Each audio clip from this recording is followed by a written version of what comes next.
Have you heard the phrase water off a duck's back? Well, in today's episode, we're going to show you how you can make it your life's mantra. If you allow people's opinions or adversity or even bigotry to live rent-free in your head, then this is the episode for you. But before we get into that, a quick announcement. Following Spotify and YouTube's guidelines, there's some really close to the knuckle stuff that we've had to censor out. If you want to listen to the full, unedited, unbleeped audio, please buy a copy of the book to get yourself a complimentary bronze membership to our membership site. Go to Well-Fed Freelancer to get yourself a copy of the book.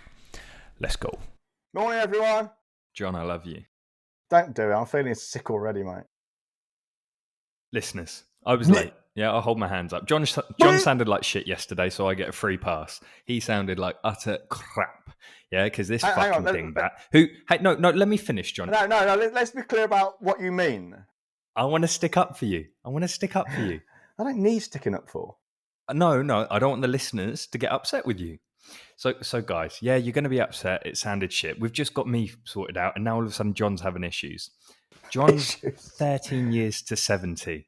Yeah, he struggles with technology, the poor thing. So we'll give him we'll let him have this one, the poor bugger, because he sounds good today. He figured it out, so a round of applause is due. Right. When we say John sounded like shit, what he means is the sound quality, not John was in a bad place, because John was in a great place. John was ranty yesterday. Yeah. So... Well, yeah, I mean, here's the thing. I hope people understand this. You know, when I rant, there's no emotional content apart from humour. I'm not angry. I often get people saying on places like LinkedIn, well, LinkedIn is the only social media I post on personally. The rest is just done otherwise. But people say, oh, you're angry. And, you know, I think I'm not. I really am not. Apart from anything else, do they really believe that their words on LinkedIn are going to evoke a reaction of anger? I mean, I can't think of anything more pointless than getting angry at someone else's posts on social media. Why would you do that? I mean, are we not in control of our emotions? We're not fucking toddlers, are we? No, but I always tell myself that Jonathan McCulloch isn't the man that turns up. The Evil Ball Genius isn't the man that turns up to these podcasts. I like to think it's his twin brother, the slightly feistier Jonty, that turns up. Who told you that was my nickname? That was Victoria, wasn't it? Jonty! The bitch. She's next time I see her, she... You listening, Victoria La Bouchardière? Spicy Jonty turns up. The negatives, let's share them. Will do now. Anyway. So, yeah. So what's on the menu today? It's resilience, isn't it? Fundamentals thereof. Yeah. Some jaunty fellow who takes himself far too seriously wants to talk about the fundamentals of resilience. Now we know that's bollocks. I mean, I don't mind being insulted, but I don't have people. You know, I will not tolerate people making shit up about me. I do not take myself seriously at all. Life's ridiculous. I mean, any life where death is inevitable cannot be taken seriously. Surely. Yeah. Why would you? I don't know. I also think, you know, if you take yourself so seriously, and my dad was like this. My dad couldn't laugh at himself. If you can't laugh at yourself, you've got no business laughing at anyone. And that kind of means laughing at anything, because the vast majority of humour somehow it revolves around other people's misfortune in some way, to a greater or lesser extent. A good example would be the autistic reporter on The Onion. It's fucking hilarious. But there's no doubt about it. It's making fun of autistic people, but only someone with a fundamental lack of sense of humour, autistic or not, would laugh at that. In fact, the only people I've ever seen objecting to that are neurotypical, saying it's insulting to autistic people. Well, I tell you what, I don't know a single autistic person who thinks it's insulting at all. It's fucking hilarious. Yeah, it's always the way, isn't it? It's white middle-aged women virtue signalling. Yeah. Oh, I saw one on LinkedIn yesterday. I don't want to keep bringing up LinkedIn, but I couldn't avoid this one. It was a very attractive middle-class white woman ranting about middle-class white people's privilege.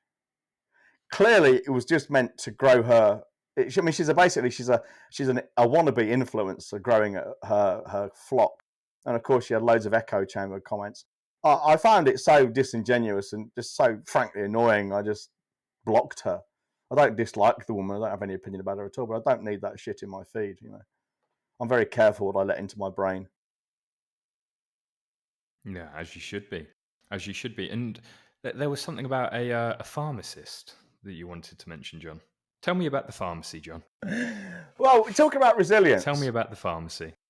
Yeah, well, no, talk about resilience, though. I mean, when most people, we talk about resilience, most people, and with good reason, even the Stoics, because they didn't have social media, they tend to think about big things like death of a family, death in the family, or maybe the loss of a pet, or losing your job, losing a substantial, big life events, important stuff, injury, illness, death, disease, that kind of thing.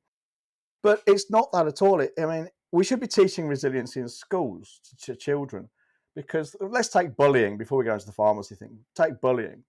Bullying is wrong. I won't tolerate it. I wouldn't tolerate my children doing it, and I won't tolerate them having it done to them, or indeed anyone else. Yeah. Similarly, I won't tolerate women being assaulted in the street or treated badly. It makes me laugh. Women demand that men should step in and do that kind of thing. Well, if you stop ranting for a little while, ladies, you will realise that strong, assertive, confident, decent men will do that anyway without being told or asked. That's what we do. But anyway, resilience is also about what I consider to be the really little inconsequential things that people blow up beyond all proportion, such as, usually women, to be fair, but men get it too, but of course their opinions don't count in this, getting inappropriate DMs and connection requests. And I get them from women. Some of them, most of them are evidently scams. I'm the lonely daughter of a Russian billionaire. I saw your profile online.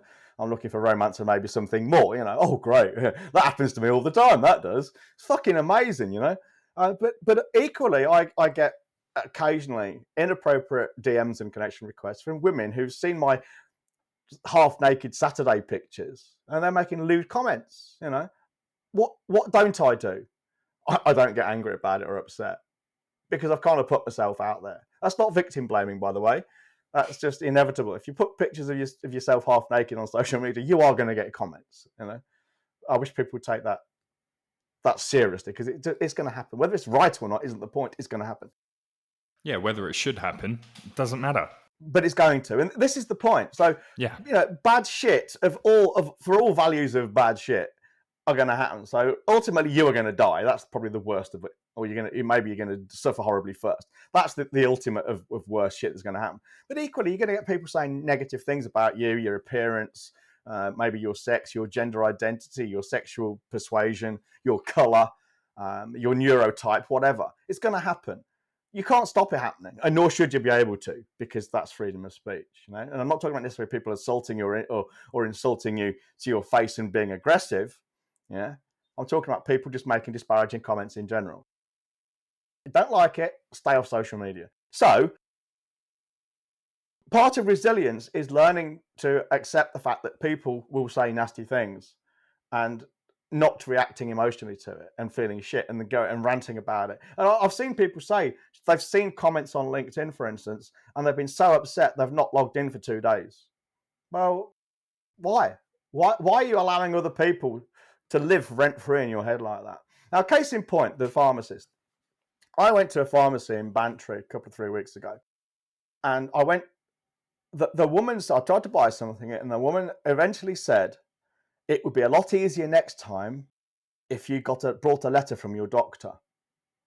2 things here. I was buying over-the-counter painkillers.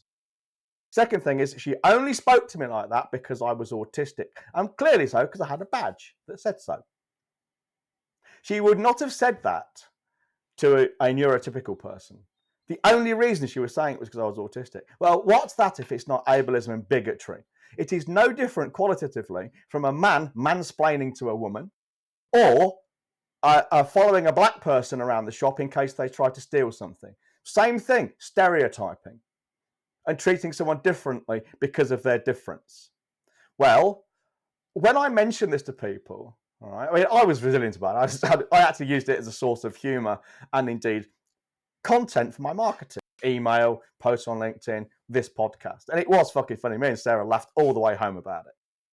Whereas many people would get upset and angry and demand that someone do something, maybe raise a complaint with her boss or something. Now, I could have said to her on the spot, would you be speaking to me this way if I wasn't autistic? And she'd probably think, shit, no, I wouldn't, you know? Maybe that would have been a learning experience for her. I don't care sufficiently to educate her. I'm just not that bothered. But most people, it seems, would get really angry about it. They turn it almost into a cause. Now, resilience is just letting these things wash over you. It's not suppressing your emotions, by the way. It's controlling them. Difference, a big difference. It's your own fault, though. Probably. Yeah, I keep getting vaccinated. Speaking of which, I've got my flu jab at noon today. Oh, have you? I had mine last week. Sorry to cut across you, but it is your fault, mate, because you asked for it because you wore the fucking badge, you autistic cunt. Yes, that's true. Well, of course, I actually had one person kind of hint that it served me right because, you know, white, straight. Well, hang on, it served me right because now the jackboot is on the other foot. I'm a straight, white, cisgendered, middle-aged male, and now I'm experiencing what other people experience. Well, here's the thing. Maybe she's right. Maybe it does serve me right. Maybe it is good for me to experience it on the other side. But that doesn't change the fact it was one, ableist, and two, double standards. Because the woman pharmacist was a young woman of about 25. I could almost guarantee she'd have been one of these woke people at university, championing women's rights and fucking ranting about mansplaining. For all we know, that's what she does. Maybe I'm guilty of a stereotype there, but she seemed the type. You know, it's just double fucking standards, and I that's one thing I find really objectionable about the woke. Their double standards and hypocrisy. Yeah. Double standards, stupid. One, whoever that was, is a fool, but they're absolutely right. You're a better person for having gone through that, to experience a bit of bigotry, to experience a bit of, you know, I don't want to use the word hate, but to be essentially mocked for your shortcomings. I think that only makes you stronger. I think that's a good thing. One of the best things that ever happened to me, because I've never been more embarrassed, and anything that is you experience that is extreme can only make you stronger. I was 10 years old. I had just had my hip reconstructed, big hunks of plastic whacked in there, and I was in a wheelchair. I was in a wheelchair for over 6 months. Had to essentially learn to walk again and whatnot. I was a fat little kid. I was fat not long ago. I wanted a fucking Burger King. So we was going around Windsor. We'd been to see the castle. I like castles, and I was like, I want Burger King. A fat little cunt in a wheelchair should be told, no, you need some fucking superfoods. Anyway, we go to Burger King. I order my Whopper, of course I do, and I'm like, Nanny, I need the toilet. And she's like, okay, all right, let me just find out where that is, because I'm in a wheelchair, obviously. So she goes up and she says, I can see that your toilet's downstairs. Do you have a disabled toilet up here, or if it's downstairs, you've got a lift? They were like, oh, no disabled toilets. Everything's down the stairs. And she was like, well, my grandson needs the toilet. And they look over and they see me red-faced, spotty, squirming whilst I'm trying to hold this shit in. Also, slightly eager because I'm looking forward to my Whopper. Sounds like you're trying to squeeze the Whopper out, to be fair. Yeah. And they said, oh, we can carry him down. Oh, man. And there's two things there. No, they fucking wouldn't have. I was a big kid. The second, are you kidding me? Yeah. And the third is, you need a shit. I'm going to do this all over you. Yeah, exactly. So my nan says, you what?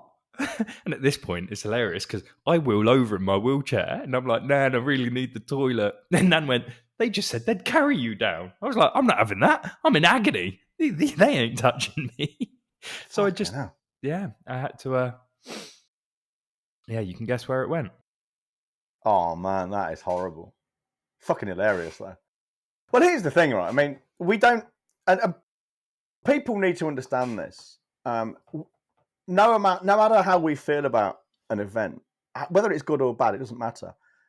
No, it doesn't change the fact the event happened.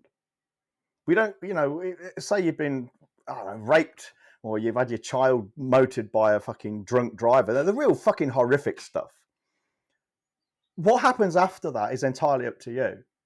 And I'm not saying these things are easy or being dismissive. But what I am saying is you have a choice of how you go on after them for all events, great and small. That's the only choice you have. The event has happened, you can't change that. But you do get to choose what you do next. And if you allow these things to have a negative effect over a long period of time, well, that's entirely on you. I mean, I know someone, a woman, she's now 46. She had an abortion 31 years ago when she was 15, and she's still going on about it and blaming her parents for it. Whether or not it was right, whether they could have handled it better, I don't know. All right, and I'm certainly not criticising of having an abortion. I mean, that's a woman's right. But the fact is, she's using it as a hook to hang all of her misery on, and she's done it repeatedly over the last. I've known her for 25, 26 years. She's done it. Anytime things get bad, it's all about the abortion. Well, that's fucking stupid. Well, acknowledge. I mean, being stoic is about acknowledging what's happened and then moving on from it. Really, I saw a feminist article for one of these ranting feminists about how she thought stoicism was a white male privilege. Believe it or not, because she seemed to. Well, this is their confirmation bias kicking in. She took it to be how it was being. When we say we're indifferent to things, it was almost about not caring about them. Well, it's not quite like that. Being indifferent to it means you don't allow it to control your emotions. You recognise it's a shitty situation, and you can still work to do something about it. All right. So we had stoic soldiers fighting in armies, for instance. Yeah, it is not about accepting things and then saying, well, we're resigned to it, we can't do anything about it. But what it is about is it's not about suppressing your emotions, it's about controlling them and not allowing adverse events and situations and circumstances to dictate your feelings. So Viktor Frankl was in this concentration camps. He endured the most horrific treatment. Okay, none of that was in any way, shape or form good, right or proper, and he never said it was. But what they couldn't do was control what went on up here. Yeah, so this feminist woman is saying it's about suppressing your emotions. She was saying it's about white privileged males keeping us down, saying we should just grin and bear all this stuff. It's nothing of the sort. You can still work to achieve a result without getting emotionally involved in it. And I'll even go further and say, if you base your happiness, your tranquility, your peace of mind, your equanimity, your sense of self and purpose and self-esteem and worth on achieving external results. When I made £1 million, if I win the race, if I become the strongest man in the world, if I grow £1 million business, all things which are absolutely beyond your control, because there's always someone else and other things out there. If you base your all those things on external events, you are setting yourself up for misery. Being stoic is about turning your attention inwards and asking the simple question, did I do my best? Am I doing my best? And if the answer is yes, then why are you not happy? Because there's nothing else more you could do. And there's nothing else more anyone else could do. And people who are doing better than you objectively from the outside, making more money, lifting heavier weights, whatever, well, their best is just a little bit more effective than your best. But you can't do any better. So why are you worrying about it? It drives me nuts that people are so fucking tied up with shit they can't. We talked about it yesterday, didn't we? But you got the quadrant. People are so worried about things they can't control, yet they don't focus on the things they can. Thoughts, feelings, actions. It baffles me. It really does. Resilience, yeah. Resilience is a rarity. It is. We should be teaching it in schools. I get why we're not, We're not teaching it in schools because a resilient, educated, self-reliant population doesn't need a government. And politicians really don't want that. They want us to embrace the nanny state because that's what people like. That I'm not talking conspiracies here, but politicians like to lord it over us, and they like nothing more than to have the flock begging for the shepherd. Well, I don't need a fucking shepherd, and resilient people don't need shepherds. That really upsets the shepherds because the shepherds are out of a job then. Well, I think that's something to talk about another day because otherwise, I think that could be a good episode. I don't know what we'd call it though. Like things that are inbuilt into society that hold us back in many ways. One being the political system. Unseen chains, mate. Unseen chains.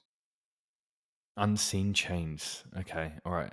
You see, the chains that bind us the tightest are the ones we don't even know we're wearing. Things like other people's opinions, peer pressure, social norms, you know? Perfect. John, do me a favor, whack that in the podcast chat. I can't do that right now because I'm terrified if I move this mic, the cable will fall out. And I want to do a whole episode on it because otherwise it could sound a little bit conspiracy theorist, and I'd like us to have the time to be able to talk that through and talk it out, because otherwise people will think we're whack jobs. They already think we're sexist and everything else. So Are we not all those things? we are, but we don't want people to know the truth. However, I do want to take a step back and take you back to what you were saying about school, and I want to talk to you about kids, and just to add to the list, I want to talk to you about taking responsibility for what your kids can access and managing their access to various things.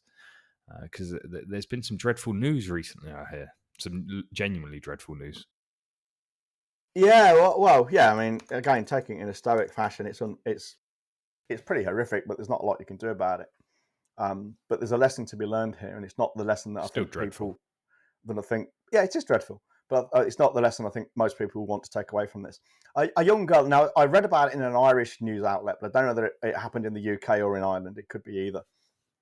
But basically, a coroner has just ruled a young girl. Basically, she was and she went a bit too far and she died. Now, whether she died of her injuries or died of an infection, again, I don't know. But she was watching material, looking at material on places like Tumblr and these websites for. And what the parents are doing, admittedly, they're distraught, you know, and quite understandable, I suppose. What's happening now is people saying, "Oh, that it's the fault of social media. It's the fault of the people posting this material." No, it isn't.